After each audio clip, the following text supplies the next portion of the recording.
¿Le puedo decir ministra? Buena ¿no? pregunta, soy como ministra nominada todavía. Sí, pero todavía no le no va a decir- ostento el cargo formalmente. Pero no le va a decir ministra nominada todo el rato. Le va a decir ministra. Si total, ya tienen que empezar a acostumbrarse. Como usted se sienta más cómodo. Oiga, bueno, estamos con mascarilla a pesar de que tenemos bastante distancia, porque a usted le parece relevante dar la señal de que tenemos que empezar a cuidar. De todas maneras, y además no tengo ningún interés de ser contacto estrecho ni de usted, De nuevo. ni ninguna de las personas que está acá de nuevo, porque hace muy poquitos días fui contacto estrecho en un vehículo y tuve que estar 7 días en mi respectiva cuarentena. Así que sí.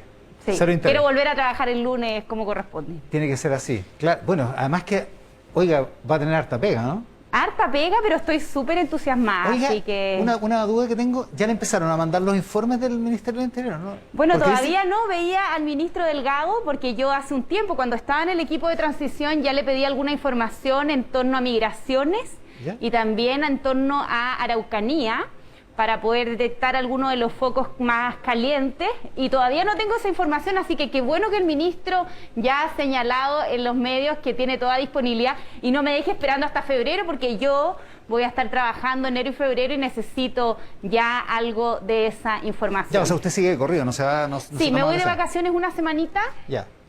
pero obviamente quiero dejar todo bien montado para llegar a marzo lo más lista posible. Claro, pero me refiero al informe que recibe el Ministro del Interior todas las mañanas, digamos. Esa información No, esa todavía información todavía no le la tengo está llegando. disponible. Ya, oiga, vio que Jorge Burgos, que ocupó esa misma oficina, dijo que era una moledora de carne el Ministerio del Interior. ¿Qué le parece como Bueno, como augurio? no parece muy esperanzadora esas frases, pero creo que el desafío también de mi nominación en este cargo es repensar los cargos de poder de forma transversal. No hablo solamente de mi ministerio. Creo que la frase habitual es que el gobierno es una moledora de carne y todos los ministerios. Sí, es y verdad. creo que como ministra del Interior me va a tocar no solamente cuidar mi ministerio, sino que cuidar al presidente, cuidar a todos los ministros y ministras que han dado un paso al frente en este desafío, lograr que puedan conformar buenos equipos y que también mantengan una vida familiar como corresponde, ojalá protección a sus horarios, a su salud mental.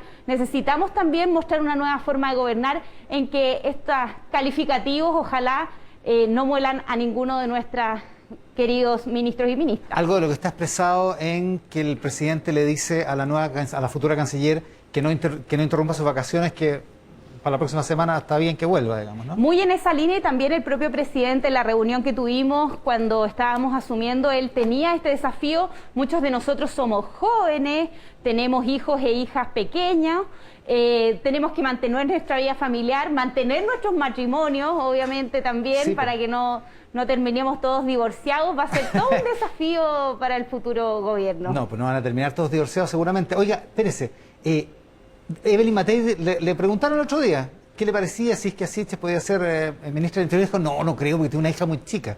¿Qué Me es eso? sorprendió igual, yo la tengo bien valorada y la veo como una de las mujeres fuertes de la derecha, y no me esperaba una frase tan estereotipada de parte de ella.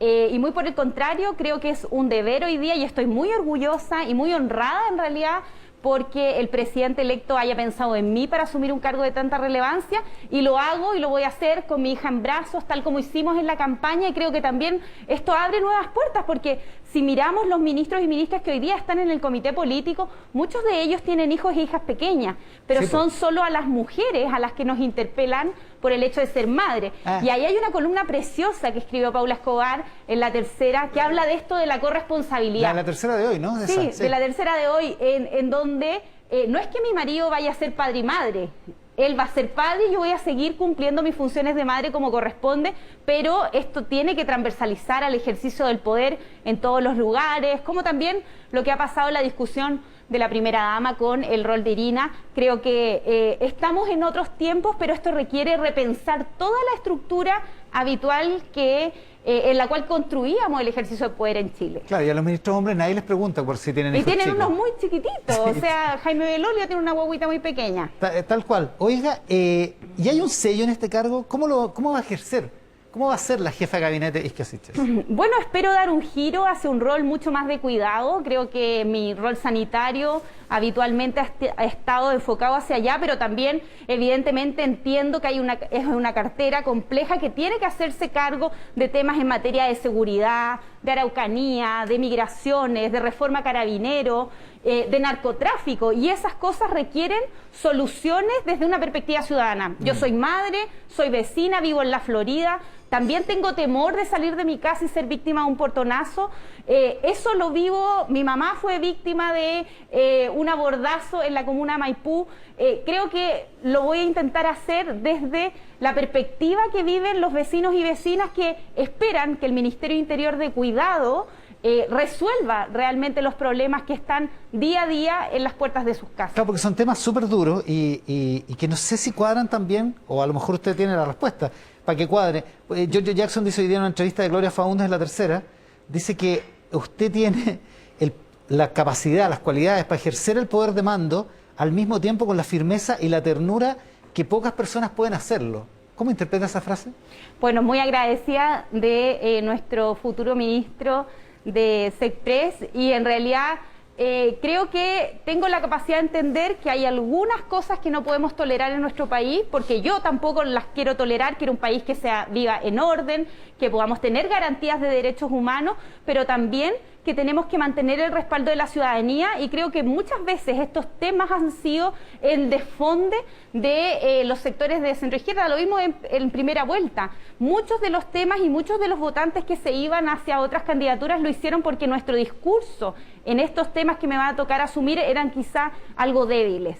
Y en eso voy a trabajar incansablemente en conformar primero un equipo con todas las competencias necesarias para ello, y segundo, estar visualizando y mirando cómo llevamos resultados a temas que sin duda no son fáciles, y por eso no partimos desde cero. Me interesa mucho reunirme con el ministro Delgado, pero también con los ministros que nos antecedieron en los distintos gobiernos y aprender de sus errores y aciertos, como también abrir un poco la cabeza para innovar en nuevas soluciones. Estoy pensando que cuando usted dice me voy a juntar con los que estuvieron en esta silla antes, por otra parte, lo que no se esperaría de usted sería que repitiera el modelo de alguno de los jefes de gabinete del 90 para acá, digamos. Aprender de los aciertos, errores. Entiendo que hay algunos programas que han tenido muy buena acogida, la atención a víctimas, distintos programas que evidentemente se pueden seguir perfeccionando, pero que van en la línea correcta. Como también hay otras áreas donde sin duda hay que innovar, entre ellas el conflicto de la Araucanía, sin duda. Vamos a hablar del conflicto de la Araucanía y de esos otros temas que usted dice eran deficitarios en la primera vuelta, pero hablemos de la dimensión política de la jefatura de gabinete. ¿Vio lo que dijo el convencional Hugo Gutiérrez del Partido Comunista? Que él no sabía que Apruebo Dignidad tenía un pacto con la exconcertación, una frase mordaz, como las que suele usar y crear el convencional Gutiérrez, pero que refleja alguna desazón del Partido Comunista por cómo se conformó el gabinete.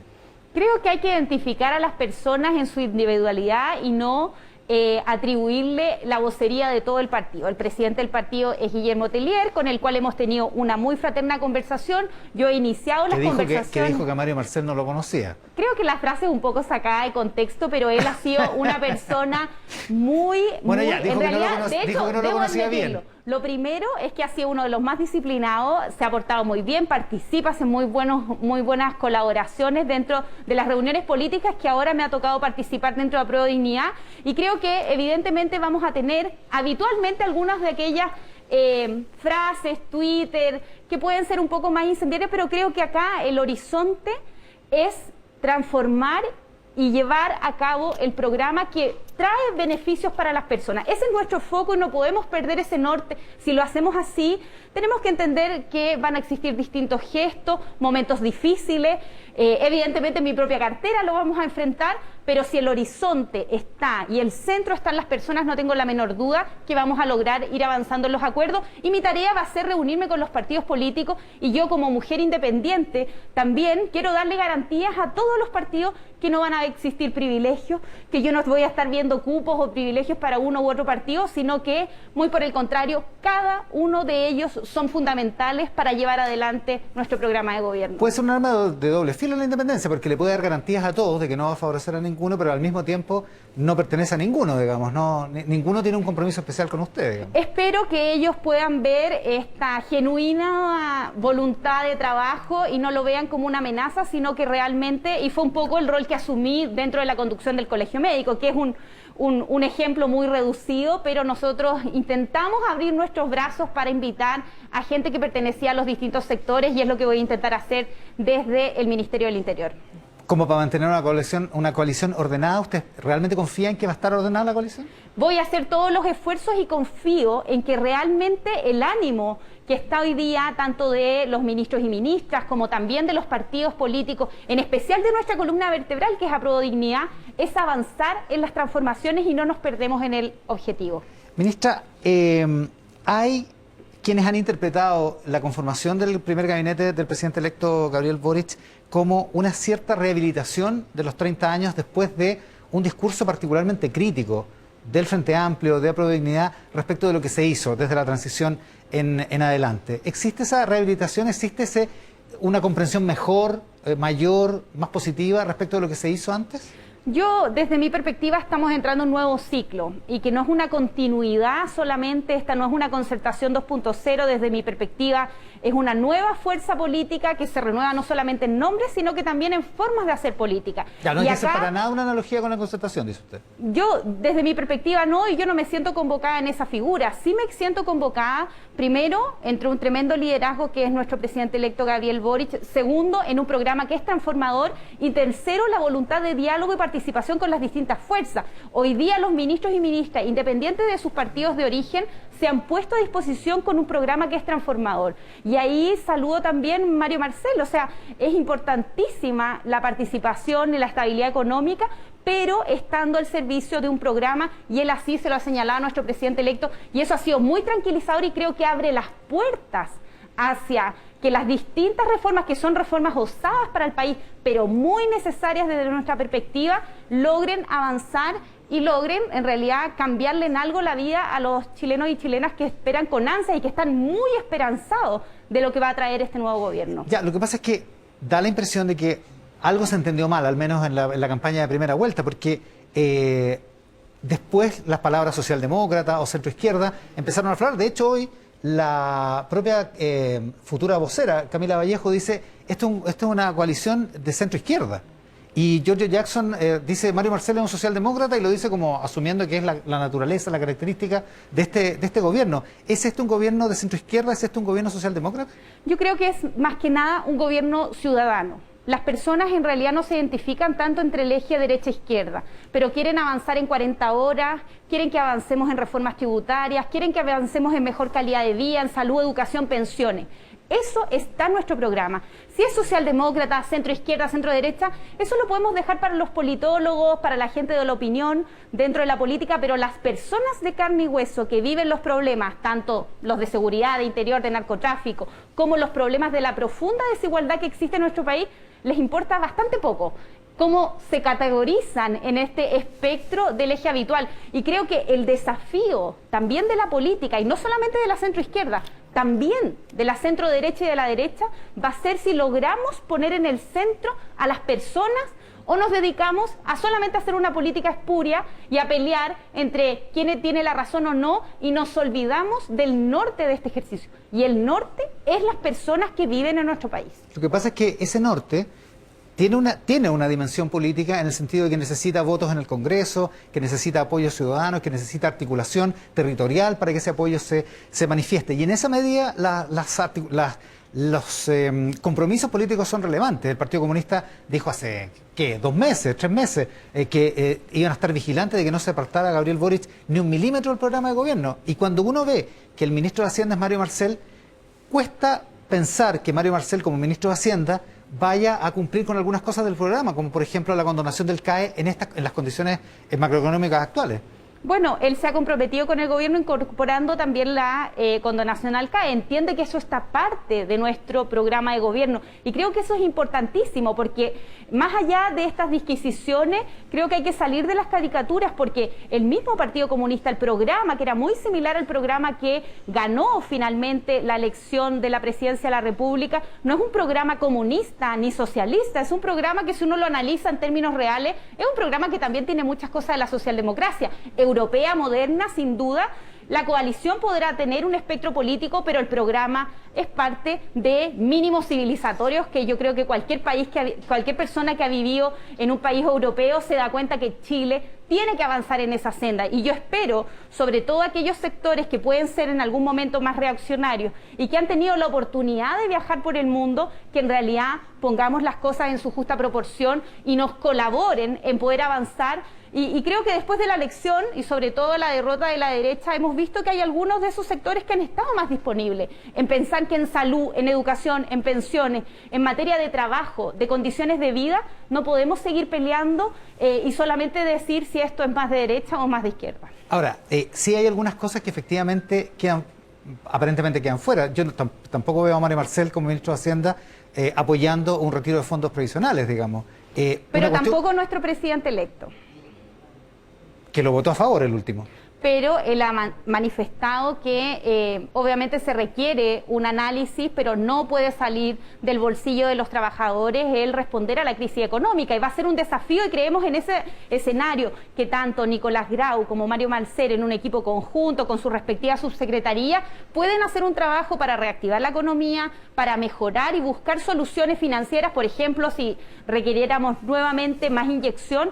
Pero la solución de los retiros evidentemente no ha tenido no solamente el respaldo de Mario Marcel, sino que tampoco del presidente electo. O sea, el gobierno no va a apoyar los proyectos actuales que están en el Congreso respecto a retiros de fondos previsionales. No lo va a apoyar, pero evidentemente eso no es una decisión que dependa solamente del Ejecutivo. Y ahí esperamos que los parlamentarios también podamos dialogar, a diferencia de lo que ocurrió en el pasado, de fórmulas que apoyen a las familias en la medida que ésta se requiera. Y no solamente mirar los indicadores, sino que conversar con las personas, entendiendo que hay mucha ansiedad por tener acceso a esos recursos, pero esos recursos tienen una finalidad, que es asegurar la pensión del futuro y pensar en la mejor fórmula para cómo esta se va a hacer en el país. Ya, pero si lo entiendo bien, el Ejecutivo no va a apoyar retiros de fondos previsionales y la pregunta subsecuente es, un parlamentario que pertenece a Prodignidad o que apoya a esta coalición de gobierno, ¿no debería apoyarlo? Tampoco un retiro de fondos. Obviamente nosotros no vamos a obligar a ningún parlamentario a hacer ninguna u otra cosa, pero quienes apoyan a este gobierno, quienes comprenden la complejidad que tiene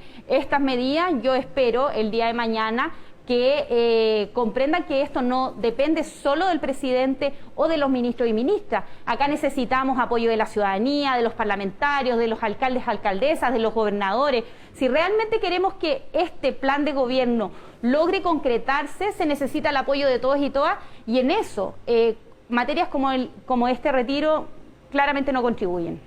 Ya, oiga, ¿la oposición cómo la ve? ¿Cómo espera que sea la oposición?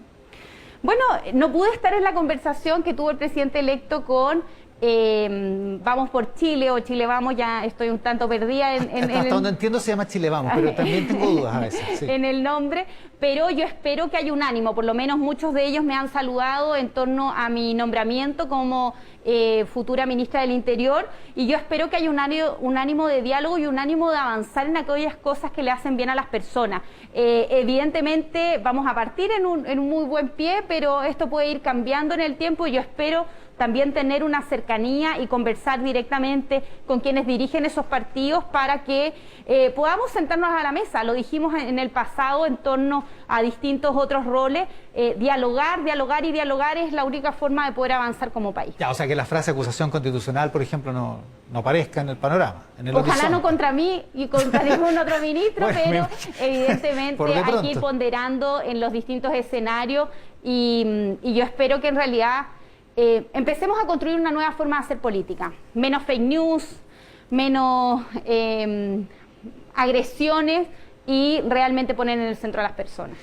A propósito de la relación con la oposición, ¿usted esperaría que el reemplazo de Mario Marcel en el Banco Central y la nominación del nuevo presidente o presidenta del Banco Central se hicieran por consenso? si hubiera un consenso entre el gobierno actual y el gobierno entrante?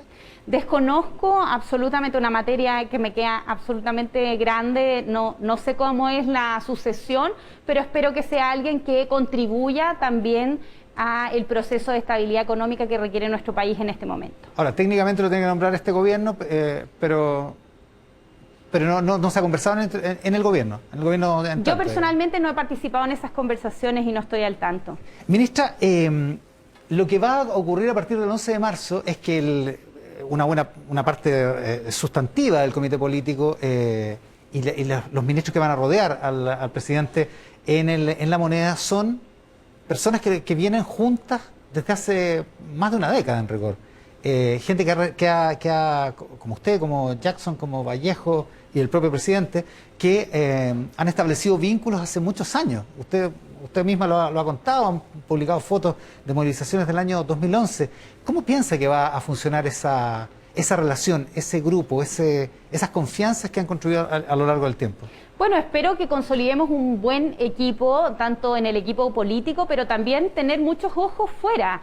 He leído con atención aquellas críticas de que poco menos que somos muy similares. Creo que a pesar de que nos conocemos hace mucho tiempo, tomamos veredas diferentes. Yo vengo de una escuela que no es sencilla, como el Colegio Médico. Tenemos ahí opiniones por cada uno de nuestros médicos y médicas y fue una muy buena escuela para mí, que me abrió mucho a la oportunidad de poder dialogar y escuchar otras opiniones. En esa línea creo que no solamente vamos a tener las reuniones con el comité político, obviamente con los partidos también y también con todo el gabinete de ministros y ministras. Nosotros ya estamos en contacto, tenemos esta semana reuniones con los distintos ministros y ministras para que se puedan empoderar en sus distintas carteras y espero que ojalá este gobierno del sentido común, este gobierno de la gente, pueda navegar con astucia en aguas tan turbulentas como las que vamos a enfrentar. ¿Ya no van a ser un club de amigos cerrado ahí en la moneda? No, para nada. Y yo creo que el desafío de todos, en especial de nuestro presidente, que usted sabrá, está continuamente leyendo no solamente la prensa, sino que también perspectivando hacia dónde tiene que avanzar nuestro país. Estamos muy alertas de poder ponernos en los zapatos de los ciudadanos y ciudadanas y no perder la conexión que es tan importante. Dos cosas antes de que nos vayamos a una pausa y después continuemos con los otros temas que hemos prefigurado. Bien larga la entrevista, Iván. Es que sabe que es su primera entrevista en televisión y además usted es la primera mujer en el Ministerio del Interior como en 205 años desde que existe el cargo. Sí, pero no es poco. Lo tengo muy claro, muchas gracias. Está buena. Oiga, dos cosas. Una, ¿cómo lo va a hacer? Usted está pagando la beca, la beca, no sé cómo se llama la beca. Periodo asistencial obligatorio, pago. ¿Cómo lo va a hacer? Se suspende, de hecho, bueno, ya lo había conversado ya con mi jefe, que está absolutamente comprometido con estas transformaciones, y también con los directivos de mi hospital y el director de mi jefe de servicio. Lo que tengo que hacer es una solicitud de suspensión, queda congelado. Yo soy una mujer muy joven, así que me quedan muchos años para volver a trabajar y en la medida que termine mi rol, quién sabe cuándo será como ministra del Interior, vuelvo feliz a trabajar en el Hospital San Juan de Dios con mis pacientes en la unidad de infectología. Además, ahí va a estar mi cargo disponible esperándome. Ya, o sea, en cuanto termine, vuelve al San Juan de Dios. Oiga, y lo último, Camila Vallejo dice hoy, históricamente a la izquierda nos ha costado relevar la importancia de la agenda de seguridad. Entrevista en el Mercurio de, déjame ver, Matías Baquet. No puedo estar más de acuerdo con nuestra vocera, brillante, como siempre. Evidentemente va a ser parte de mi rol constituir un equipo que nos hagamos cargo, trabajando en conjunto con Carabineros. Ya tuve la oportunidad de conversar telefónicamente con el general Yáñez. Espero que nos podamos reunir, tener un fiato y un trabajo colaborativo, no solamente con nuestro ministerio, sino que también con Defensa, con la PDI, con las distintas entidades, con justicia, para poder ir resolviendo problemas que son muy complejos, experiencias internacionales, y hacernos cargo de la delincuencia y de los problemas que le aquejan a los vecinos y vecinas de nuestro país. Hagamos una cosa, hacemos una pausa y hablamos de eso, de cómo se hace cargo del orden público, que es que el gobierno a partir del 11 de marzo, el nuevo gobierno, no va a renovar el estado de emergencia.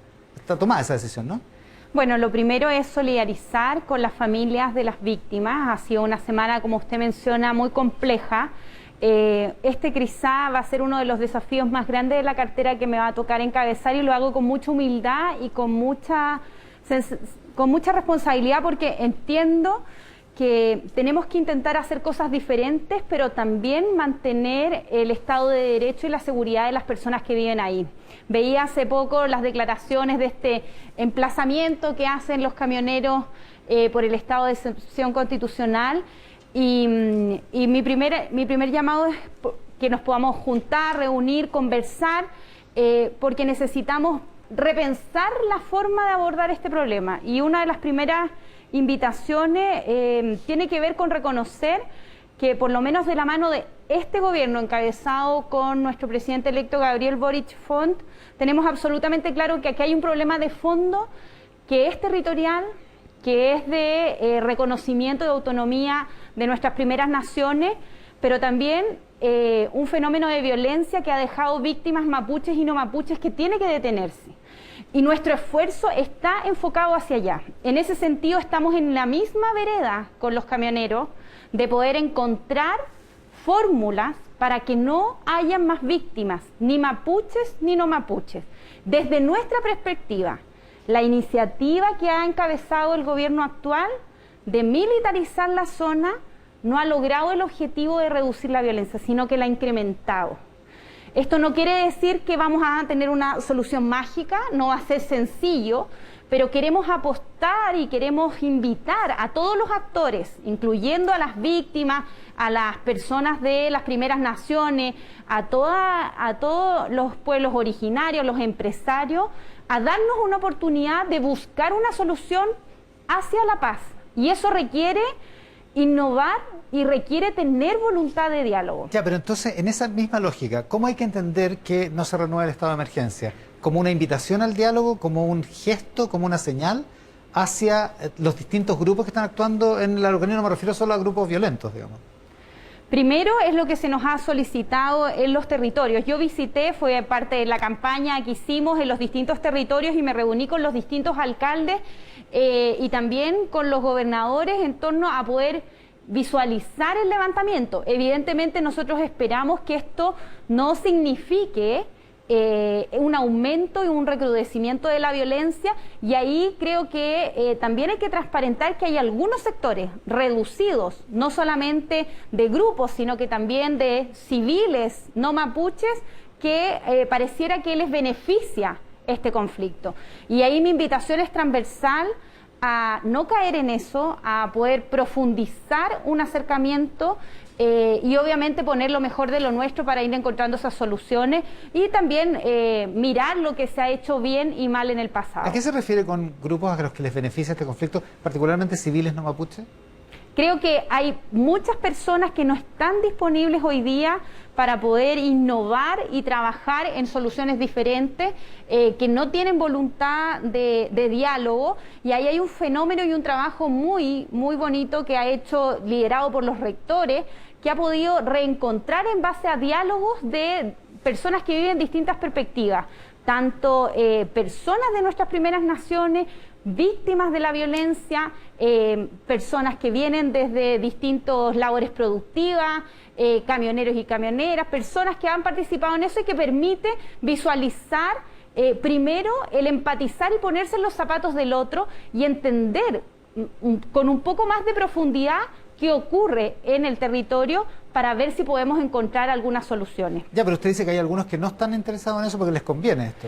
Creo ¿A quién se refiere? En ese ánimo, y lo hemos visto un poco en las críticas, históricamente todos los gobiernos han tenido, y quiero citar solamente a Alfredo Moreno, han tomado iniciativas que estaban muy bien perspectivadas, pero rápidamente, y también le pasó a la presidenta Bachelet, han tenido que cambiar el curso del camino que estaba teniendo muy buena acogida territorial, y ahí necesitamos buscar, ojalá, espacios genuinos de deseos de poder avanzar. Ahora, lo que pasa es que son varios grupos, porque usted mencionó a la CAM el otro día, que o la ESCOA, digamos, pero aparte de la coordinadora como llego, hay varios otros grupos que comparten esta idea del dominio territorial, de la reivindicación territorial, pero no solo eso, sino que le están disputando al Estado de Chile el control territorial de una parte del país.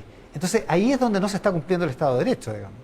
Bueno, tenemos que, obviamente se abre una ventana de oportunidad que es única en este conflicto, que no ha tenido ninguno de los gobiernos pasados, que es la Convención Constitucional. Hoy día vamos a estar discutiendo en torno a cómo efectivamente se visualiza la autonomía de las primeras naciones en nuestro país, y creo que eso es una gran oportunidad que nos va a permitir perspectivar una nueva relación con nuestras primeras naciones, pero también nos hacemos cargo que el conflicto es territorial, y ahí el despojo de tierra, los títulos de merced es algo que nosotros queremos analizar a profundidad, y hay una voluntad política de este gobierno activa de poder avanzar en esa resolución, y que va a ir de la mano del trabajo que va a hacer la Convención. Pero hipotecar eso en torno a la violencia, en torno a la desconfianza, a intentar repetir las soluciones del pasado, nos parece que es perder una ventana de oportunidad que puede ser única, y quizá ¿cuántos años más van a pasar para que volvamos a tener esta ventana? Se lo pregunto porque, por ejemplo, Facundo Jones Guala salió el viernes en libertad condicional después de una apelación ante la Corte de Apelaciones de Temuco, y salió, y las declaraciones que hizo a la salida de la cárcel fue que va a continuar que tiene que continuar el sabotaje a las grandes empresas y reivindicando a las organizaciones mapuches revolucionarias, como las llamó él, que son los grupos armados.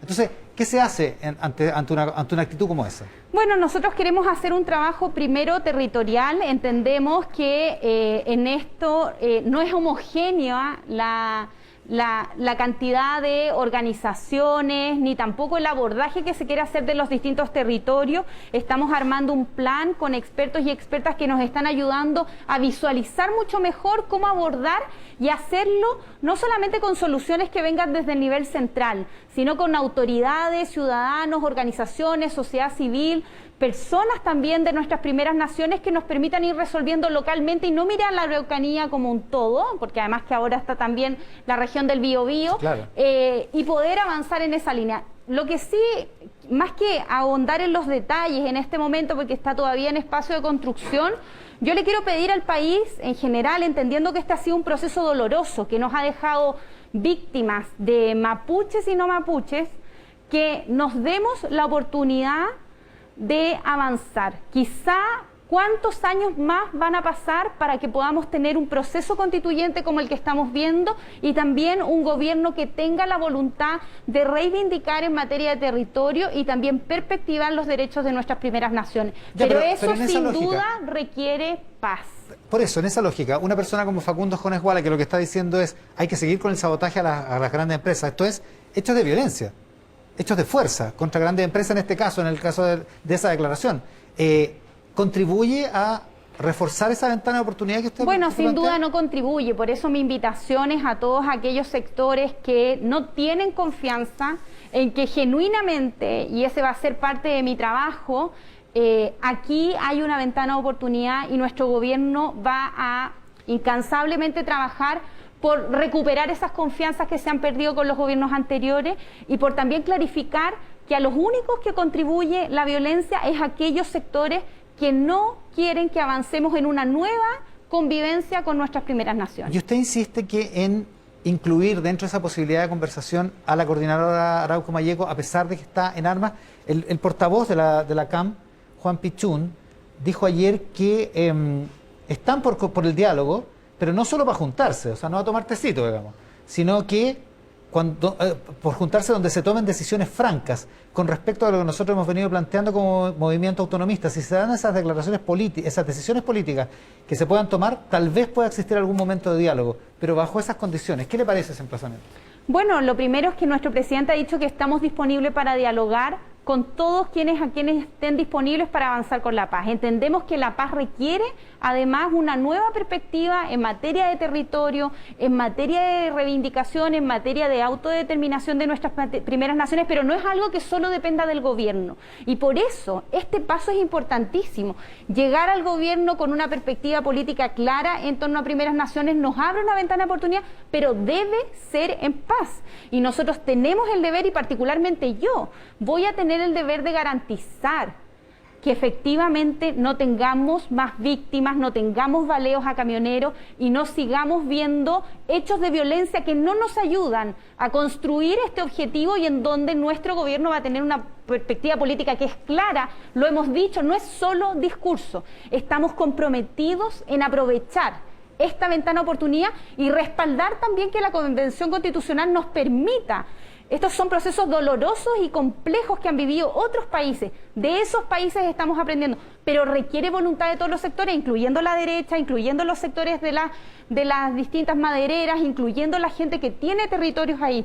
Si no, de este conflicto nos vamos a seguir desangrando como país. Si se sigue la lógica de que están dentro de la posibilidad de diálogo los que están por la paz, ¿eso explícitamente deja fuera a la coordinadora Arauco Malleco y a los otros grupos violentistas? Todos los grupos que estén disponibles en avanzar en la paz, todos los grupos que estén disponibles para que como país nos volvamos a encontrar, todos los grupos que estén disponibles para abrirse al diálogo y avanzar en aquellas visiones que requiere avanzar un país como el nuestro. Hay otra materia que le va a corresponder a usted como ministra del Interior, que es el tema del orden público. Los desórdenes del jueves, afuera de la Moneda Chica, hubo protesta en la oficina de Condel, pero hubo lanzamiento de objetos y enfrentamientos, encapuchados, atacando el cuartel de la PDI que está al frente. ¿A usted le parece eso una anécdota o le parece una advertencia de un grupo de personas que está alterando el orden público? Bueno, es un grupo bien reducido históricamente. De todas las actividades y protestas y manifestaciones legítimas y pacíficas, ocurren algunos grupos que no visualizan esas fórmulas como para poder avanzar. Creo que un centenar de personas, según el parte de la PDI. Creo que hoy día tenemos una oportunidad de avanzar y todos estos hechos de violencia, incluyendo los de la Araucanía, no nos permiten avanzar con claridad, porque lo vimos quizá en las propias elecciones. Las personas quieren vivir en un país que avanza en derechos, pero que lo hace en paz. Y cada uno de estos hechos de violencia nos hacen hipotecar y retroceder en la confianza de la ciudadanía. Y a mí, como nueva ministra del Interior, me va a tocar justamente garantizar la paz. Entonces quiero hacer un llamado a todas las organizaciones sociales. Este programa es profundamente transformador. Le va a hacer bien a Chile, va a estar mirando a las personas que han estado históricamente postergadas, pero requerimos garantizar también. Y si no, no quiero caer en la frase cliché de hacerle un juego a la derecha, pero obviamente nos fragilizan en torno a tener acciones, y yo obviamente me tocó desde el colegio médico mirar la protección de los derechos humanos, el tema de las armas menos letales. Espero trabajarlo con el general Yáñez, pero el daño al orden público, el daño a los inmuebles, lo que ha pasado con las pymes en la zona cero, es algo que me preocupa. Y quiero que vivamos en un país más ordenado, que avanza con claridad, pero sin duda, sin dejar que los desmanes gobiernen nuestro país. Por lo tanto, lo que pasó el jueves ahí en Providencia, lo que pasó el viernes en la Plaza Baquedano, otra vez, digamos. ¿Hay un plan respecto a la Plaza Baquedano, por ejemplo? Bueno, vamos a tener que profundizar justamente, caracterizar cuáles son esas personas y ojalá mirar cómo proteger las personas que viven en esos territorios. Y aquí algo que es clave es la empatía. Nadie quiere tener una protesta en la puerta de su casa, independiente de donde viva. Y hay personas que viven en esos territorios, algunas personas que se dedican al comercio en esos territorios, que su vida realmente ha cambiado radicalmente. Y esa empatía es la que yo espero de los movimientos sociales que reivindican demandas que son justas, necesarias, y para las cuales estamos trabajando incansablemente. Pero eso, sin duda, va a requerir mantener el orden público. Ahora, en particular, la demanda del viernes pasado y del jueves es por el indulto, amnistía o como se llame, o beneficio para los presos del estallido.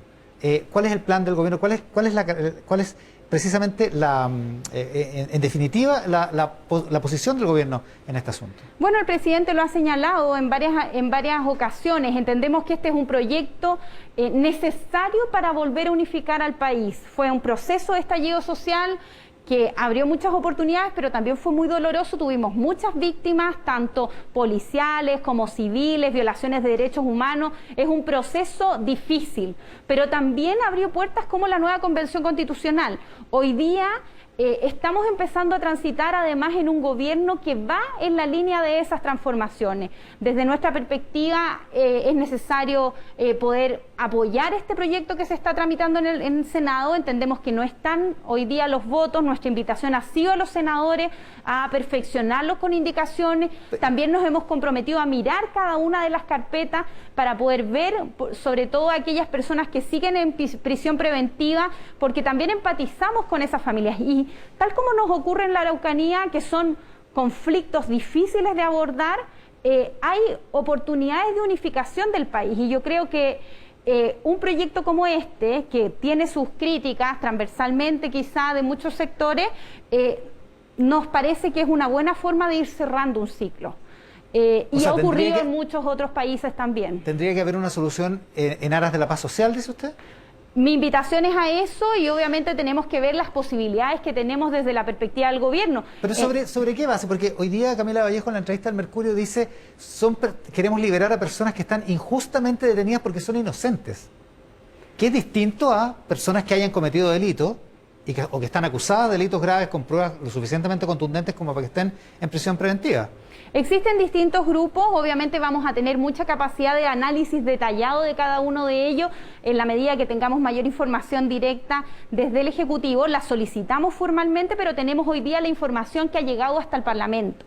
Hay algunas personas que están en prisión preventiva con pruebas que uno podría decir son un tanto débiles, otras personas que han sido sancionadas y otras personas que han cometido delitos que son graves.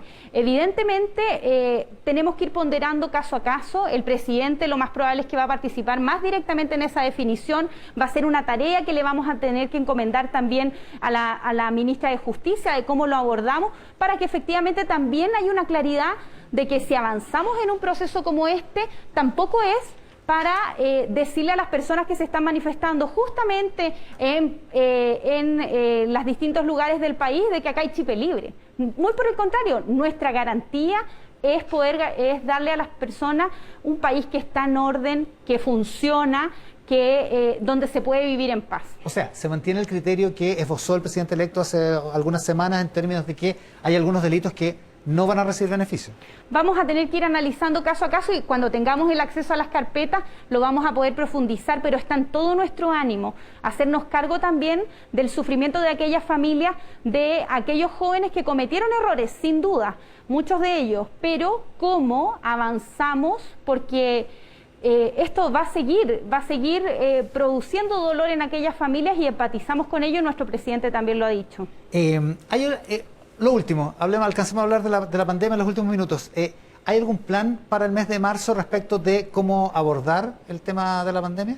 Lo primero es que obviamente tenemos una muy buena ministra de Salud, la doctora Yarza. Creo que es una excelente mujer y médica.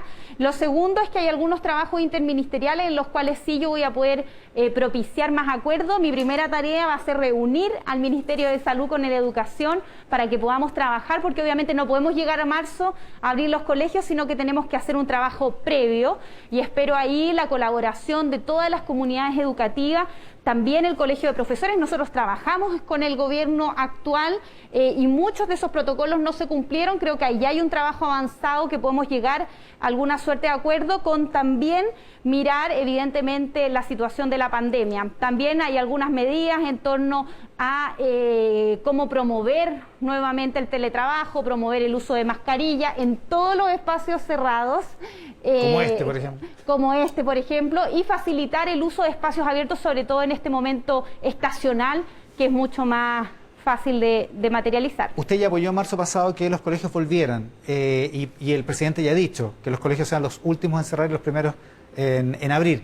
¿Hay conversaciones ya con el Colegio de Profesores de modo de alinearlos en ese sentido? Estaba esperando yo que ocurrieran los nombramientos después de esta semana, que tenemos un encuentro este día viernes y la entrega de las carpetas a cada uno de los ministerios. Espero que la próxima semana ya nos podamos reunir con el ministro de Educación, que de hecho está en aislamiento, y la ministra de Salud, juntos para poder ir viendo cuáles son las acciones, y también evidentemente con los actores del mundo de la educación, entre ellos el Colegio de Profesores. Nos interesa garantizar que van a existir los protocolos, qué vamos a hacer frente a los brotes, pero tal como lo ha dicho el presidente, los colegios son importantísimos porque la deuda y el desfase educativo, sobre todo con los niños que participan en la educación pública, es irreparable y eso tiene que detenerse. Sí, feroz. Oiga, lo último, en materia de migración, aparece una entrevista suya hoy en el Mercurio de Antofagasta, si no me equivoco,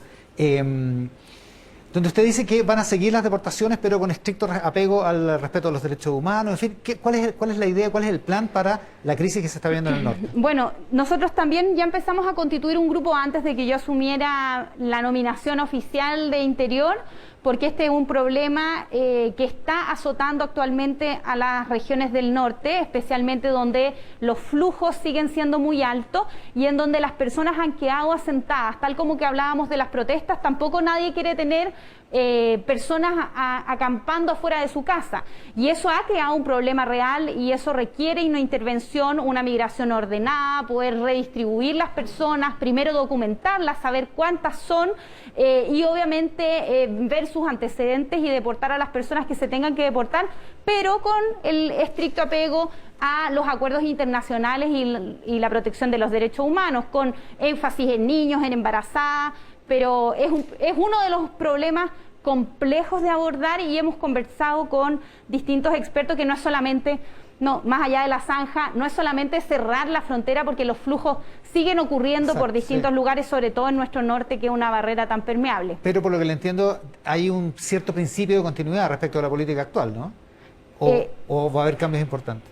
Vamos, o sea, hay muchas propuestas, con los expertos nos han señalado en torno a cómo se están haciendo los procesos de poder fiscalizar y poder identificar a las personas, poder dar visas de trabajo, poder distribuir a los distintos territorios del país, hacer además que donde lleguen las personas que están en situación de migración sean ciudades donde haya capacidades, porque hemos visto cómo los vecinos y vecinas se han quejado porque no hay jardines infantiles, no hay capacidad en los CEFAM, no hay capacidad en los colegios, y eso no es homogéneo a lo largo del país y tenemos que ir acotando según los requerimientos de los territorios y también la necesidad de trabajadores y trabajadoras que hoy día no lo están pudiendo hacer y lo hacen de manera clandestina en situaciones infrahumanas, que no es lo que esperamos se haga desde nuestro gobierno. Doctora Siches, muchísimas gracias primero por estar el domingo en la mañana acá, segundo por el tiempo. Lo más importante para ti de la semana, Pía Montano. El gabinete, por supuesto, pero me voy a quedar con una de las tantas cosas que seguramente vamos a poder comentar hoy con este gabinete predominantemente compuesto por mujeres. Que para mí refleja el momento societal en el cual hoy día estamos y cómo han habido cambios históricos que hacen que hoy día algunas cosas parezcan un horror y que no van a suceder. La comparación con la imagen del gabinete del expresidente Elwin, que yo creo que en esto el presidente electo fue muy claro ayer, porque finalmente el gran valor de esa foto es que no tenía un dictador al centro. Y también en aquellos momentos nuestra sociedad era machista y nadie se horrorizaba. En los 90 no creo que nadie haya salido a reclamar con fuerza que ese gabinete no estuviera conformado por mujeres. Finalmente los gabinetes van mostrando avances que trascienden y que obviamente tienen que ser reflejados en el poder político, y en esto sumar algunas cosas. Yo creo que hay que destacar el esfuerzo y el trabajo incansable de muchas y transversales mujeres que han permitido que lo normal hoy día sea otra cosa, pese a que nos queda mucho por avanzar, y también liderazgos políticos que han puesto un esfuerzo. Estoy pensando en, hoy día Maya Fernández va a ser la nueva ministra de Defensa, y lo simbólico va por el lado de su padre, no porque sea la mujer ministra de Defensa. De su abuelo. De su abuelo. Cuando Ricardo Lagos nombra a Michelle Bachelet como ministra de Defensa y a Soledad Alvear como canciller, fueron decisiones rupturistas para aquella época. Y así también Michelle Bachelet cuando tiene el gabinete paritario. Creo que hace muy bien que hoy día no nos sorprendan cosas que son nuevos. Hoy día Matamala decía que el gabinete anterior eran 7 familiares. Eso hoy día es impensado, por supuesto. Sí, a propósito de mujeres, claro, está Isquia Siches como primera mujer, pero en defensa y en defensa y cancillería son las segundas mujeres. Son las segundas mujeres. O sea, porque antes solo Michelle Bachelet y Soledad Alvear. Y son las segundas con varios años de anterioridad. Esto fue en el gobierno del expresidente Lagos. Casi 20 años. Quique Mujica. Sí, es difícil pensar además que haya un retroceso en esto. Gobierne quien gobierne de aquí en adelante, o sea, se fija un estándar que va a tener que ser un poco más, un poco menos, pero esto es Claro. Y una muy buena noticia. Y Además. ahora el siguiente avance es una cosa que decía Isquia Siches en la entrevista anterior. A ningún hombre le han preguntado nunca por qué dejó a los niños en la casa, digamos. No, claro. O sea, y es una pregunta que a ella le hacen habitualmente. Sí. Oye, no, yo, a ver, relacionado también con el cambio, con el anuncio del gabinete y con la asunción luego del presidente, yo creo que el tema Araucanía sigue siendo demasiado importante. 4 muertos en una semana, 4. Lo que antes eran camiones ahora son personas. Y me parece que esa es la mala noticia. Si para buscar una salida, yo creo que es un momento, como hay cambio de gobierno, cambio de mano, que de nuevo se fije un derrotero, que lo fijó Alfredo Moreno, ¿te acuerdas, con Piñera? No resultó por la muerte, el asesinato de Camilo Catrillanca. Pero ahora, mira, fíjate que está confluyendo cosas que antes no estaban. Por ejemplo, la disposición al diálogo que hizo el presidente Boric. Está el Centro Nansen trabajando, este centro noruego de solución de conflictos. Está muy álgido el tema de seguridad pública, que va a ser, que vamos a tener que decidir qué va a pasar con el estado de emergencia. Y hay una cuestión que después podríamos conversar cuando nos explayemos en el tema, es todo lo que está pasando en la Convención Constituyente respecto a los pueblos indígenas, que eso no existía antes. Esa es una variable que no existía antes y que permite empezar a atisbar propuestas concretas, más allá que si son buenas o malas, pero propuestas concretas para ir avanzando de a poco en el tema. No solucionarlo porque es muy sistémico, pero sí ir avanzando, por ejemplo, con el tema territorial, reconocimiento, y por el otro lado tiene que ver el tema de seguridad y orden público del gobierno. O sea, se puede avanzar en diversas áreas, pero hay propuestas concretas y ahí, bueno, las podemos conversar después. Vamos a conversarlo más adelante. Cristian Mofil, para ti lo más importante. Lo más importante, yo quería hacer una cosa un poquito más, más global. Es el nombramiento de Marcel en Hacienda y que el comité político esté compuesto, digamos, por los más cercanos al presidente. Yo quiero destacar también que esto es bastante coherente con lo que ha sido el discurso del presidente electo después de la segunda vuelta. Y yo destaco el tema de Marcel no solo porque trajo tranquilidad a los mercados, y al final es un funcionario público que conoce el Estado como pocos. Yo creo el cargo de director de presupuesto y otros que ha ocupado le dan ese conocimiento, porque creo que él ahí neutraliza uno de sus principales problemas, que es el tema de la economía, da cierta señal de tranquilidad. Vamos a ver en qué se traduce eso. Creo que es importante decir también que, dado que hay un programa de transformaciones importante y se ha prometido gradualidad, vamos a empezar a ver una batalla por la velocidad del programa, y creo que en eso es clave que se entienda el comité político con el jefe del equipo económico. En los gobiernos donde el comité político va por un lado o no le da el apoyo fuerte que tiene que darle al jefe del equipo económico, hay problemas. Yo creo que el segundo problema, el que mencionaban ustedes, el tema de la violencia. Yo tengo la impresión de que no hay un plan, de que hay una intención, hay una metodología que quieren implantar nueva, que es el diálogo, buscar otras soluciones. Estamos hablando de la Araucanía. De la Araucanía. No, y creo que también respecto del tema del narcotráfico y respecto del tema de la delincuencia, que son problemas tremendamente difíciles de solucionar. Buscar modelos afuera, tal vez el único modelo que podrían buscar sería el tema de solucionar conflictos de violencia, que tampoco son muchos y son difíciles. Pero el tema de la delincuencia, el narcotráfico es muy complicado. Y ahí yo creo que es clave esperar cuál va a ser el equipo de Isquia Siches. Si uno mira el programa del presidente electo, es un programa bastante general, no aterriza bien. Y como no podría dejar de ser, además los programas generalmente son así. Y yo creo que va a ser muy clave saber quién es el subsecretario del Interior, quién es el futuro ministro de Seguridad, pero ahí yo creo que hay un problema muy complicado. Y finalmente, además de la economía y la violencia, creo que está el tema de la constituyente. Este gobierno tiene que hacer todo lo posible para que se apruebe esa nueva constitución. Si no lo hace, va a recibir un golpe mortal muy fuerte en la última elección de la presidencia y vicepresidencia de la Convención Constituyente, el gobierno, el futuro gobierno trató de intervenir, no le fue bien, eso muestra que hay ahí un problema que puede de alguna forma ser solucionado con la forma en que ampliaron la coalición. Y finalmente el tema de la pandemia. Ya, vamos por partes. Les propongo que partamos por una cosa que resulta saliente desde el mismo viernes en la mañana, que es esta noción de Mario Marcel en Hacienda y de qué manera va a funcionar con el resto del gobierno. Y es que Sichel decía, Mario Marcel entra a un gobierno que tiene un programa y a sabiendas de que en el programa está incluso la condonación del CAE, digamos. Otra cosa es la gradualidad, pero que él en principio responde a todo lo que hay en el programa, digamos, o responde positivamente. Sería impensado imaginar que Mario Marcel entras no estando comprometido con el liderazgo del presidente electo y del programa que éste ha liderado. Yo asumo eso, obviamente. Comparto lo que dice Cristian, que Mario Marcel es un hombre con una trayectoria y conocimiento de las finanzas públicas incuestionable, pero además quien ha tenido un rol dentro del Banco Central en un momento de crisis inaudita, con una capacidad de diálogo bien destacable. Y por lo mismo el viernes las celebraciones del nombramiento de Mario Marcel fueron transversales. Personas de la coalición, gente que son más cercanas al mundo socialista, desde donde Mario Marcel ha estado, pero también el mundo empresarial. Y yo creo que eso es bueno, porque el país que vamos a entrar en discusión, este nuevo ciclo político, requiere a todos.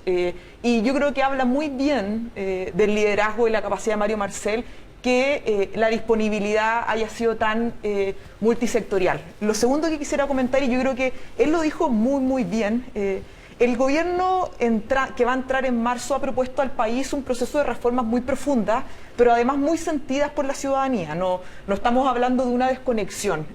La pandemia ha congelado un poco las cosas, pero hay un estallido social que sucedió y hay demandas que tienen que ser cumplidas, o más bien respondidas.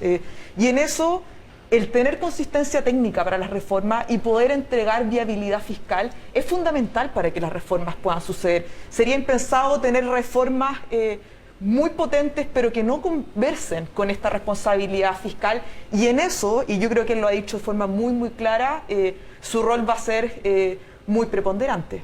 ¿Quique? Sí, yo creo que vamos a ver la muñeca de Marcel con la reforma tributaria en primera instancia, que ya han dado luces que eso es lo más importante, que es el primer, Que es el punto de partida, ¿no? el primer eslabón de toda la cadena de reforma.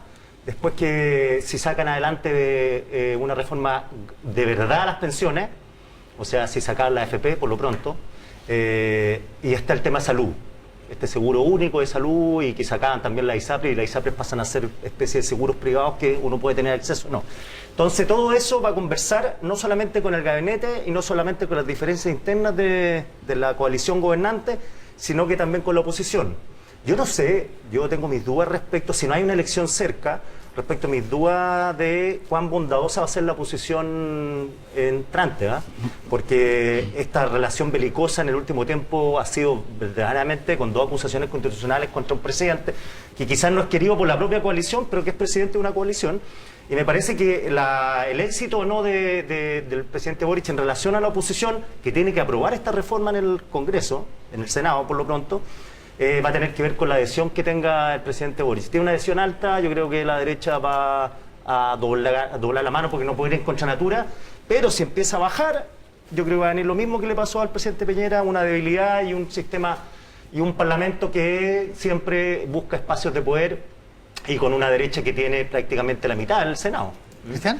Yo coincido que el poder del presidente para negociar su reforma en el Congreso está directamente relacionado con que él mantenga ese alto nivel de adhesión. Ahora, respecto del programa económico y de la velocidad y de cosas que van a tener que salir o van a tener que entrar, ahí hay una incógnita. A ver, hay cosas que son bien importantes ahí mover. Primero, no conocemos en detalle las conversaciones que tuvieron Marcel, que es un hombre de bastantes convicciones, no es una persona que es fácil de cambiar de idea, y creo que valdría la pena que alguien reprodujera bien los conflictos que tuvo con el presidente Lago y con Nicolás Izaguirre, que fueron bastante clave para que ellos trabajaran contra su nominación como ministro de Hacienda en el primer gobierno de Bachelet. Él no es una persona que cede fácil en sus convicciones. Y yo creo que ha tenido conversaciones con el presidente Boric. Lo segundo, respecto a aterrizar el programa, yo creo que no hay nada que muestre mejor cómo la realidad se va imponiendo que las palabras que usó la nueva ministra del Interior aquí cuando hablábamos del tema del indulto. El indulto partió como algo completamente intransable, un indulto amplio, general, irrestricto, sin ningún tipo de diferenciación de los delitos que se habían hecho, sin ningún tipo de gesto a las pymes que habían sido, digamos, destruidas, nada. Y eso con el tiempo se fue acotando, a tal punto de que hoy día el proyecto que está en el Senado y que probablemente no va a ser aprobado, ha quitado mucho y ahora ha sido mucho más selectivo y ha reducido. Le ha puesto borde al tipo de y delito, ahora, todo eso. obviamente, se está hablando de gente inocente que está en prisión preventiva. Ahí, eso muestra un poco que no solo se está imponiendo la realidad, como que se está dando una señal que a mi modo de ver es un poco equívoca. Equívoca primero porque es un tema del Poder Judicial. Si son inocentes o no son inocentes es algo que decreta el Poder Judicial. Claro. La ministra decía aquí, tenemos que pedirle información al Poder Ejecutivo para saber qué es lo que... Respecto a las fichas y respecto a los casos de cada uno. Pero eso es un tema que hay que pedirle información al Poder Judicial. Esas son personas que no fueron acusadas, ni condenadas, ni son mantenidas en prisión preventiva por el Poder Ejecutivo. Entonces, yo cuando hablamos del tema del programa y cómo va a venir una disputa, una batalla, una negociación respecto de eso, yo creo que es clave tener en cuenta el tema del indulto y el tema del cambio que hubo entre la primera y la segunda vuelta del discurso del presidente, que vale la pena repetirlo, él ha sido bastante coherente con eso. Y bueno, y en el tema de Marcel no todos quedaron muy contentos, ¿eh? O sea, si uno mira las declaraciones del presidente del Partido Comunista,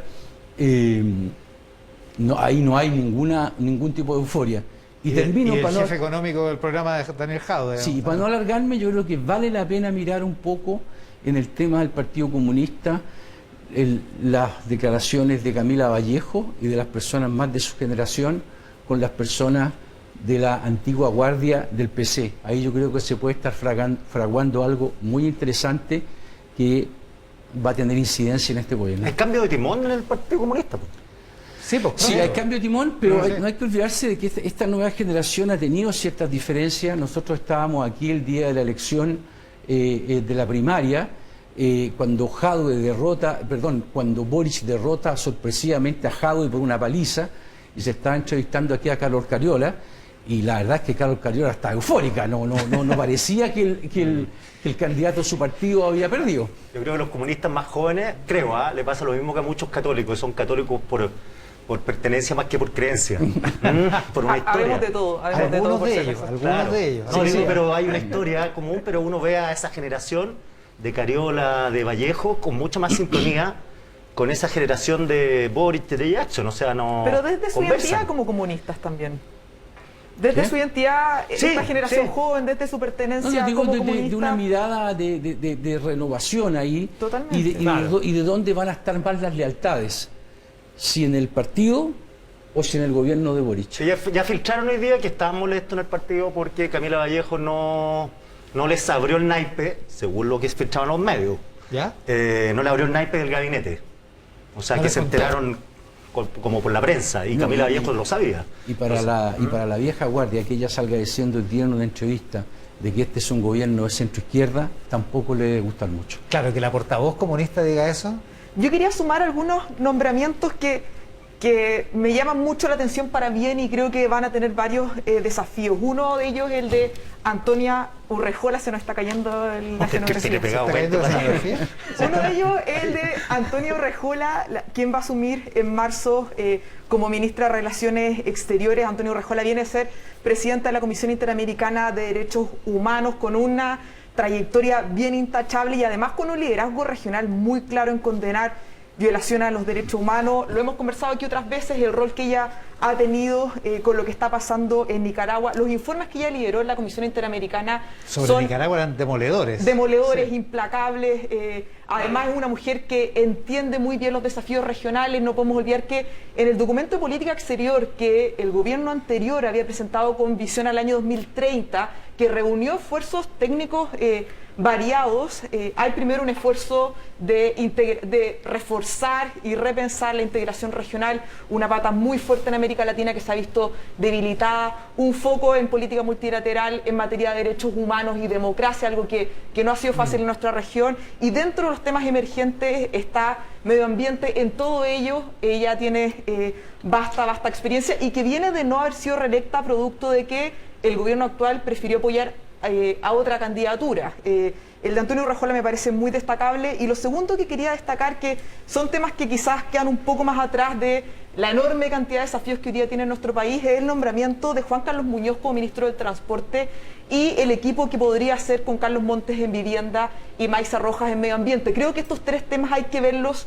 en colectivo. Juan Carlos Muñoz es un hombre de muchísima experiencia en estos temas, pero además ha levantado banderas de forma persistente. Estoy pensando en el traspaso de facultades en materia de transporte a los gobiernos regionales, donde Juan Carlos Muñoz ha sido muy claro que para que la descentralización funcione, la mirada regional va a ser muy importante, y que no todo termine en una demanda a Santiago, obviamente con equipos pertinentes y financiamiento pertinente. Estoy pensando también cómo la inversión en transporte no es solo movilidad, sino que también es mejorar los estándares urbanos de muchos sectores de bajos ingresos, y cómo eso es una oportunidad para enfrentar la desigualdad territorial. Y en tercer punto, cómo cuando hablamos de transporte también tenemos que hablar de planificación territorial. Todas estas cosas Juan Carlos Muñoz las ha dicho en múltiples ocasiones, y lo cruzo con vivienda, sobre todo en un contexto donde, según las últimas cifras de techo, las familias de campamento son 81.000, con un crecimiento muy relevante, y un déficit habitacional cuantitativo, que lo hablamos hace algunos días, de 600.000 familias. ¿Cómo conversa todo esto en un contexto además de sustentabilidad, de medio ambiente, de pensar en una ciudad que tiene que ser quizás más caminable? Si es que hablamos de otros métodos de transporte, tenemos que, ojalá, habilitar oportunidades de trabajo en lugares más cercanos, etcétera, etcétera. Agrégate eso, la nominación del nuevo ministro de Obras Públicas, como decía el arquitecto Felipe Asadi en una carta en el Mercurio ayer. El país va a terminar agradeciendo que nombren a un arquitecto como ministro de Obras Públicas. Quique. Sí, a mí, a ver, en el aspecto internacional, en la entrevista, la muy buena entrevista que le hizo Andrea Vial al presidente Boric en el BBC Mundo, aprovecho que mandarle saludo a Andrea, que está de cumpleaños hoy día. ¿Está de cumpleaños la Andrea? Sí, no me invitó, pero en fin, da lo mismo. Pero fíjate que estamos en pandemia, ¿cómo te va a enviar? Sí, ya. En esa entrevista... Y celebra habiendo entrevistado, la primera entrevista medio extranjera. Fíjate, en esa entrevista él destaca a Luis Arce, dice con Lula, vamos a conversar si sale, Petro en Colombia, les parece una experiencia interesante. Si es que sale. De Nicaragua y Venezuela nada, dice. Y de Argentina no habla ni una coma. O sea, yo creo que en Caracas y en de Managua... México tampoco. De México tampoco. En Caracas y en Managua, Antonio Urrejola debe haber caído súper mal. Bueno, han habido varios críticos a su gestión implacable en respeto a derechos humanos, y creo que lo que dice Quique es bien importante, porque si bien el presidente electo ha sido muy claro en condenar Cuba, Nicaragua, Venezuela, muchos plantearon dudas de que aquello pudiera estar en tensión en su gobierno, en su composición de coalición. Y el viernes, con el nombramiento de Antonio Urrejola y el liderazgo que ella tenía, el caso, o sea, las dudas no tienen asidero, porque se materializa en un nombramiento de una mujer que en esto no ha tenido jamás un matiz. Cristian. No, bueno, me parece bastante obvio, digamos, que a Nicaragua, Venezuela y Cuba no la van a apoyar. Lo último, yo creo que es lo que más va a complicar al PC, pero el PC ya dijo que era tema de la política exterior. Yo tengo la impresión de que va a haber una cierta tentación de este gobierno en el tema internacional de crear un cierto nuevo paradigma. O sea, yo he estado hablando con gente que diplomáticos que están en Europa, que en la socialdemocracia europea, digamos, está mirando con muy buenos ojos esto, ver si hay algo en América Latina nuevo en la izquierda.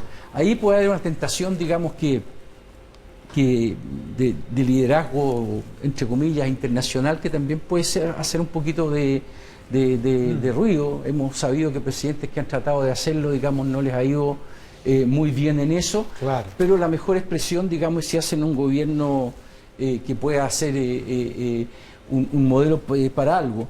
Pero yo creo que este gabinete, los cínicos, ¿no? Dicen que siempre los cínicos ven lo obvio, digamos, dicen que lo que importa es el segundo gabinete, más que el primero, porque es el que se traduce en las primeras dificultades y después se instala. Pero claramente los desafíos del presidente son primero tratar de sacar su programa en el Congreso, después yo creo que es el tema de la constituyente, y no hay que olvidarse de que este es un gobierno que ha proyectado, que quiere proyectarse en 1, 2 o 3 periodos, y yo creo que eso también va a ser un tema relevante. Y les quiero someter a su consideración, estimados columnistas, la tercera entrega de Cómo vemos el proceso constituyente, que es una serie de estudios realizados por Espacio Público e Ipsos Chile. Vamos a revisar datos que corresponden a la medición entre el 12 y el 19 de enero, 800 encuestas telefónicas. Así que vamos a ver la primera lámina, que corresponde a las emociones que las personas sienten en relación con el proceso constituyente. Si comparamos con las mediciones anteriores, de febrero y agosto de 2021, las emociones predominantes se mantienen estables, lideradas por la esperanza y alegría. En ambas se vuelve a los niveles de febrero de 2021, o sea, antes del inicio del trabajo de la convención. Siguen incertidumbre y desconfianza, y finalmente miedo, confusión e indiferencia. Seguimos con las expectativas de cambios, pensando en un plazo de 10 años. El 63% cree que la nueva Constitución va a traer muchos o algunos cambios positivos para el país. Bajaron, sin embargo, quienes creen que traerá muchos cambios positivos, de 35 a 31%, la segunda de las columnas. Y quienes piensan que el país va a seguir igual después de la nueva Constitución, subieron de 9 a 12%. Tercera lámina, el resultado apunta al interés que provoca el proceso constituyente. Entre los que están interesados o muy interesados, se registra una baja de 56% en agosto pasado a 52%, ahora, cifra que todavía es mayor a la de febrero de 2021. Y en cuanto a la inclusión de la ciudadanía, miren lo que pasó. Quienes se evalúan con notas 6 y 7 han aumentado progresivamente hasta un 28% en medio del proceso de presentación de iniciativas populares de norma. Por último, sobre la confianza en las instituciones, la convención tiene un 48%, seguido por Carabineros con un 41%, municipalidades con 38%, el Congreso que tiene un 15% y los partidos políticos con 8%. Todo esto en el trabajo de Espacio Público e Ipsos. Ya, ¿cómo lo ves, Pía Mundaca? Una vuelta de comentarios. Comentarios obviamente que están cruzados por mi pertenencia institucional, que siempre es bueno sincerar. Es directora ejecutiva de Espacio Público. Quería comentar 3 cosas. Bueno, estos resultados van a ser públicos mañana en la página web de Espacio Público. Lo primero es que el interés y la confianza en el proceso constituyente es particularmente bajo en personas que se autodefinen de derecha. Y yo creo que ahí hay una tarea importante, porque este proceso tiene que ser de todos. Todos vamos a ir a votar el plebiscito de salida, y es necesario salir a convocar a aquellos también, y yo creo que eso puede marcar una tarea para el proceso que viene. Lo segundo es destacar los altos niveles de confianza que sigue concentrando la Convención en comparación con otras instituciones, lo cual me parece muy bueno, porque además comenzamos este proceso constitucional, el acuerdo nace por un quiebre muy profundo entre la ciudadanía y las instituciones políticas, y esa confianza no hay que darla por asegurada, yo creo que hay que ir cuidándola día a día.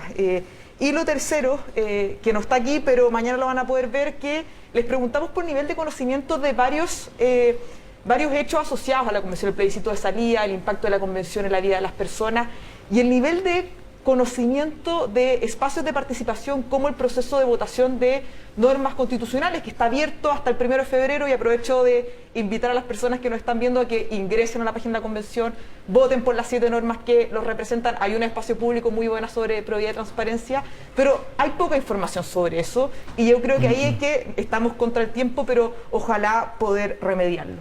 Quique. Sí, yo también creo que, bueno, vence el 1 de febrero las normas de iniciativa popular, como también vence la propuesta de norma de los propios constituyentes. Recordemos que desde el 1 de febrero en adelante ya no se pueden proponer más normas. No, ya hay una...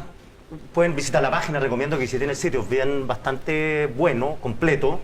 Y a mí me parece que es necesario empezar a mirar esas normas, que la gente empiece a mirarlas, porque hay normas que repercuten fuertemente en ideas de políticas públicas en adelante. Por eso yo destaco el tema de los... Hay una que se va a discutir, si no me equivoco, mañana, en 2 comisiones, Derechos Fundamentales y Comisión de Medio Ambiente, que es yo lo más parecido que he visto a una solución, una propuesta de solución al conflicto mapuche elaborado por los propios escaños de pueblo originario. La primera propuesta fue solo mapuche, después se amplió a los pueblos indígenas, la 94, y lo que se pone ahí es una política concreta. Mira, para hacerlo resumido, hay una garantía de no repetición, restitución y reparación de tierras. Uno, eso proponen.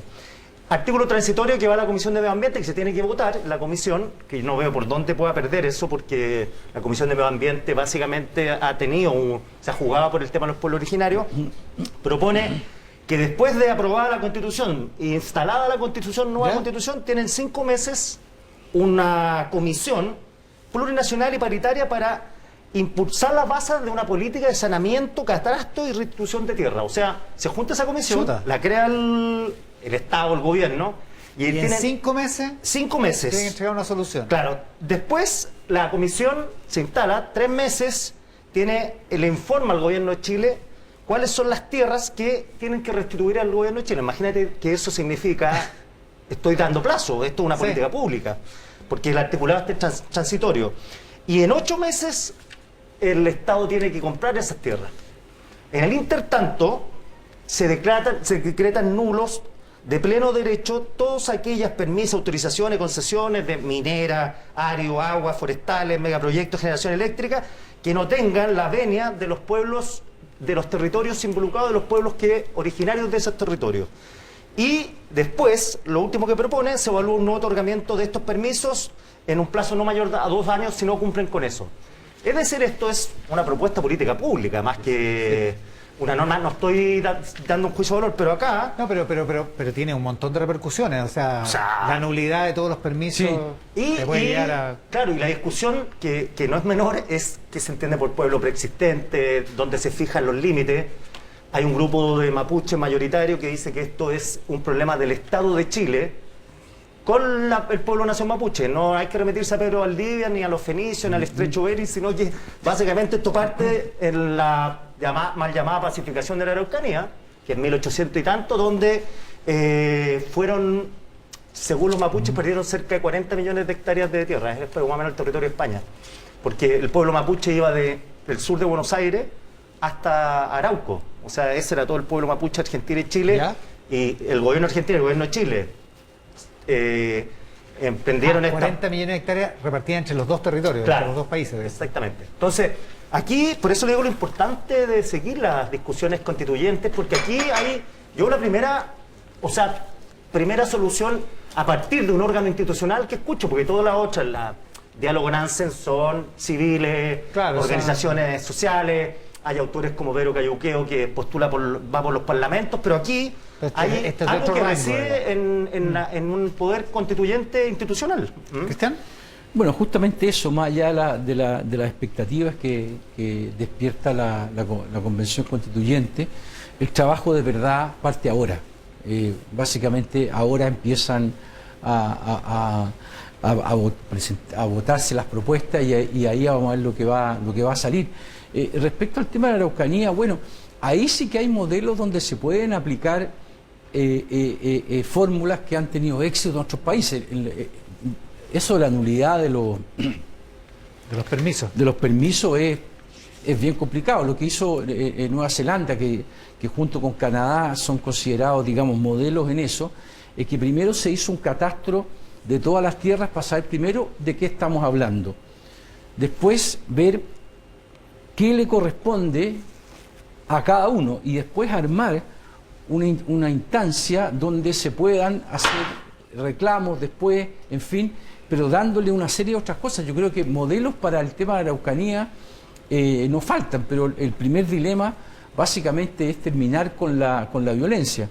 Una cosa que me llama la atención en la encuesta de espacio público es que la segunda institución mejor evaluada después de la constituyente, que tiene 48%, es Carabineros con 41%. Y con todos los problemas que ha tenido Carabineros, que sea la segunda mejor evaluada y esté a 7 puntos, eso lo que muestra, más que a mi modo de ver, un aprecio por la labor de Carabineros que tiene que estar y debe ser importante, es la dimensión de la demanda por orden público que hay en el país. Que eso es enorme. O sea, y lo que estamos viendo respecto a la Araucanía es que después de que fue electo el presidente Boric, lo que han hecho los grupos armados es doblar la apuesta. O sea, y eso es bien complicado. Claro, con fines políticos o meramente delictuales, digamos. Ya, Se ¿algo mezclan más? los dos, ¿eh? ¿Ah? Ahí se Ahí se mezclan mezclan varios. los dos, tal cual. Sí, ahora, ojo, que esto es por el reporteo, hay una escasez de información respecto de la magnitud del problema de la delincuencia mayor. O sea, y esto reconocido por autoridades varias, del desconocimiento cómo ha evolucionado la delincuencia, cómo ha establecido controles territoriales.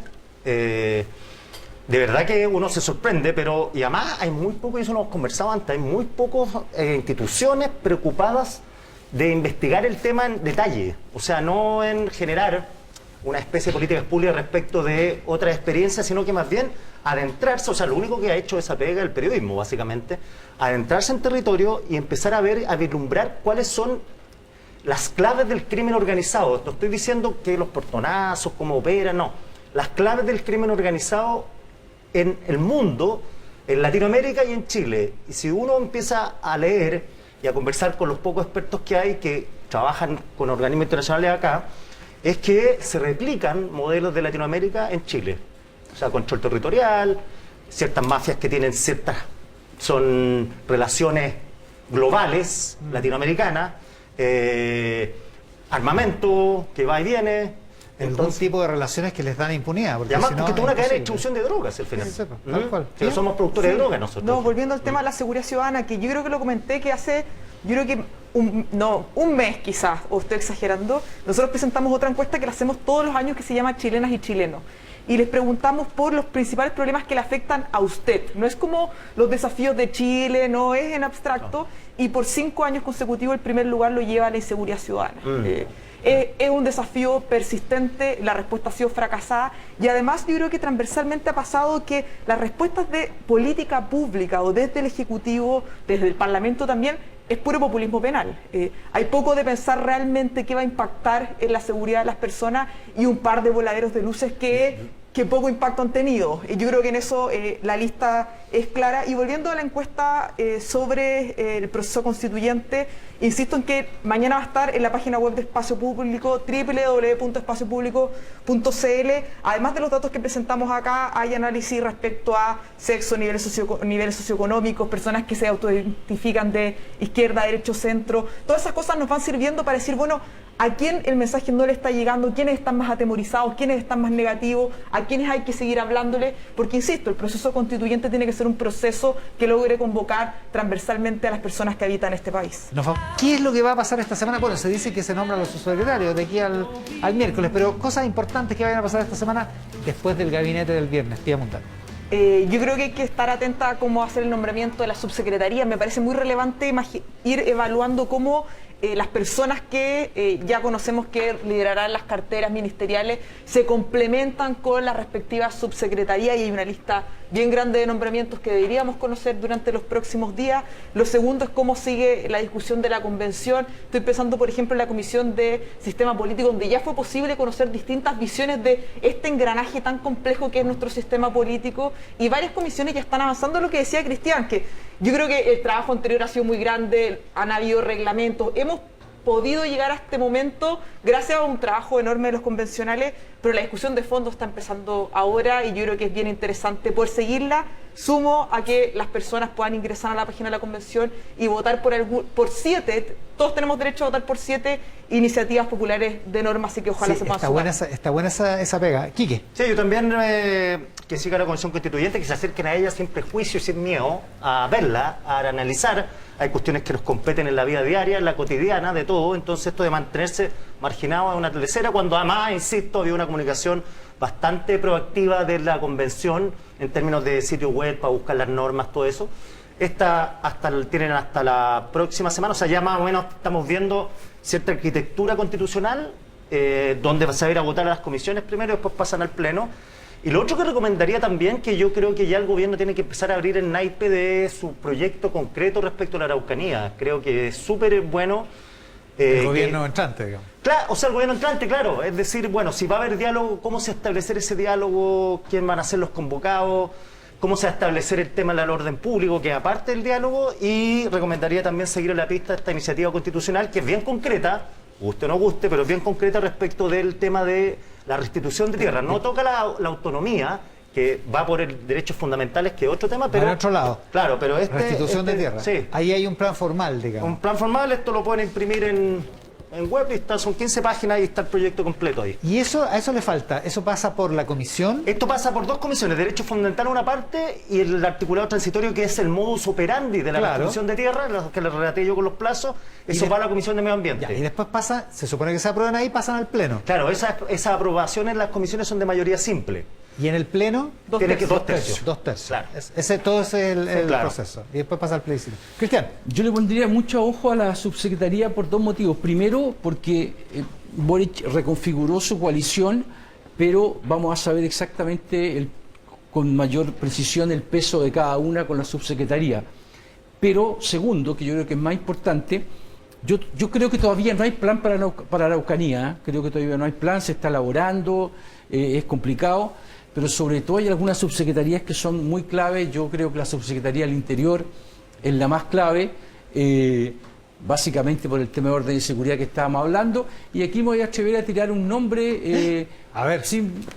con más especulación que información, pero no me extrañaría que Carlos Gajardo, el fiscal Carlos Gajardo, estuviera en el equipo de trabajo de la ministra del Interior, Isquia Siches. Puedo equivocarme, pero creo que él tiene la expertise en el Poder Judicial, tiene expertise en trabajar con carabineros, con la PDI, en Mira. fin. Me da la impresión. Ahora, para hacer un plan se requiere muchas cosas y no creo que exista de verdad un plan todavía. Vamos a ver cómo sale eso. ¿Quique? Sí, yo tenía ese nombre, con Dando Carlos vuelta. trabajamos la radio, no lo he llamado por no ser... por no pegar de esa confianza, pero a mí me sonaba, en la moneda también estaba muy, en la moneda actual, están así, si Isquia es la ministra del Interior, ¿a quién va a poner acá? Sonaba también Eduardo Vergara.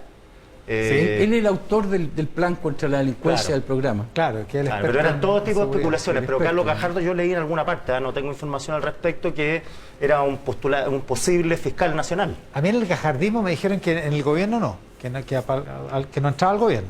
Ya, pero fiscal yo creo que acá no le sé, gustaría. No Bueno, pregunté tanto en el gajardismo, Como no tengo el idea. gajardismo, como uno lo entiende, como Carlos Gajardo, entonces no va a entrar al gobierno. ¿Ah?